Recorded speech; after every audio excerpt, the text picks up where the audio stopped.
welcome to my video. Today, I'm going to be talking about episode 7 of season 17 of Deadliest Catch. In this episode, it starts out with the Time Bandit, Jonathan, and Josh call Sig on the northwestern first to see if they're catching any bear-eye crab, and they're not catching any bear-eye crab. Then they ask the Summer Bay, and the Summer Bay's not catching any crab. And then they ask the Wizard, and the Wizard is not catching any crab. The Time Bandit reaches out to the Cornelia Marie, and Josh and Casey and Jonathan. They've all been teaming up this season during King Crab and Bear-eye season because the fleet needs to catch their quota, because if they don't, then the crabbing industry will be shut down. So they really need to catch their Bear-eye quota quickly. The whole fleet needs to catch their Bear-eye quota with half the boats. They ask Casey if he's catching anything, and they're not. So since nobody in the fleet is finding any bear-eye crab, Josh is like, what are we gonna do? Then Jonathan comes up with the idea, why don't we go into your old man's playbook and we'll set our pots in a really long string at different depths. They call the Cornelia Marie up and tell them what they're planning on doing. Since the Cornelia Marie's not finding anything, they're like, yeah, we'll come help you. Then it goes to the Summer Bay. And the Summer Bay is hauling in their gear. They're getting very little bear-eye crab, anywhere from 5 bear-eye crab to 0 bear-eye crab. And one of their deckhands, he slips on the deck and went down really hard, so Wild Bill has him on the stack to stack the pots that are coming in. He's never worked on the stack, so Landon and him are working on the stack. And while he's up on the stack, they're moving a pot. I guess the 800-pound pot was set down on his foot. It turned out it was all good. That was really not good. Then it goes to the Wizard, and the Wizard is really struggling as well. They're getting 5 bear-eye crab to 0 bear-eye crab, and it's not working out. So Monty decides to start stacking the gear so they can move to better grounds. Then it goes to the Time Bandit and the Cornelia Marie. They're coming up with a plan of how deep to set their gear. They decide that the Time Bandit will set gear 64 to 90 some fathoms, and the Cornelia Marie will set from 30 fathoms up to 63 fathoms or so.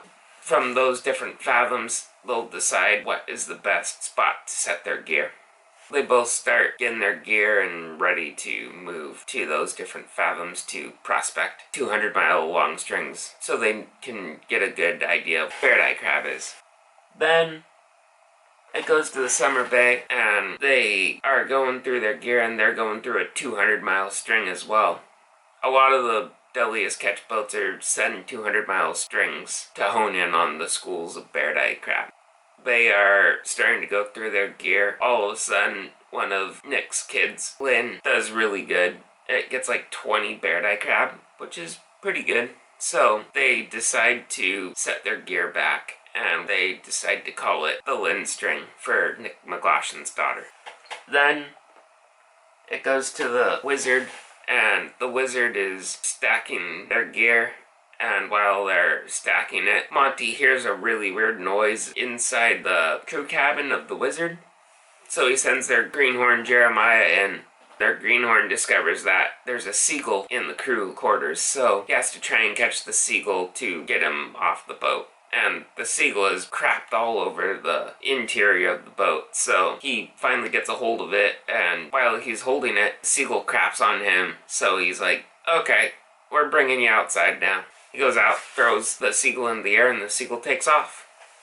Then it goes to the Summer Bay, and Nick's daughter, Louie, did really good. They start sending all their pots back in that area to try and catch the remainder of their bear-eye quota.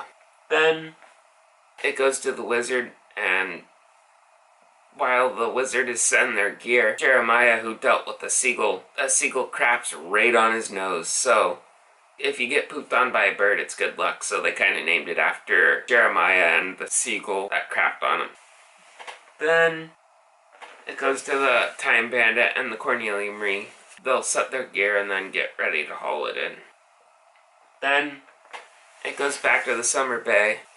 Their first pot comes in and it gets about 22 bear-eye crab. The numbers just keep increasing and getting better, so Wild Bill's like, we can stay here and finish our season out and catch what we need to do to help save the bear-eye fishery. Then it goes to the wizard, and the wizard starts hauling in the string that the Seagull crapped on Jeremiah's nose. They get about 40 bear-eye crab. It just keeps getting a little bit better with each pot. They're gonna fill their 116,000 pound bear-eye quota out pretty quick, which is the biggest quota in the fleet. Then it goes to the Cornelia Marie and the Time Bandit. They're going through their gear at different fathoms, and they're both striking out. They're getting anywhere from 0 to 5 bear-eye crab. And then Josh and Jonathan on the Time Bandit, they get to 89 fathoms, and their first pot comes up with like 40 bear-eye crab, and then the second pot has like 66 bear-eye crab in it. And then they haul in another pot. That pot has 133 bear-eye crab in it, which is crazy good. That's a very rare pot for bear-eye because they're pretty hard to find. They call Casey on the Cornelia Marie, and they tell him, get your butt over here because we're on very hot fishing. Casey's like, okay, we're gonna stack the rest of our gear on and head your way.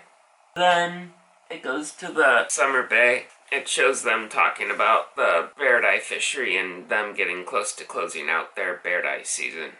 Then it goes to the Cornelia Marie, and the Cornelia Marie moved all their gear. Their first pot comes up with like 40 bear-eye crab, 60 bear-eye crab, and it just keeps getting better from there. And then it goes to the Time Bandit, and the Time Bandit, they're still on very hot fishing.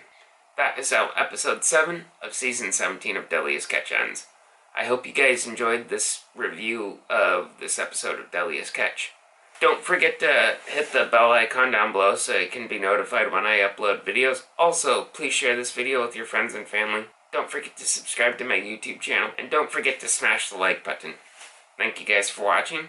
And if you ain't dreaming, you ain't living. Don't forget to dream big.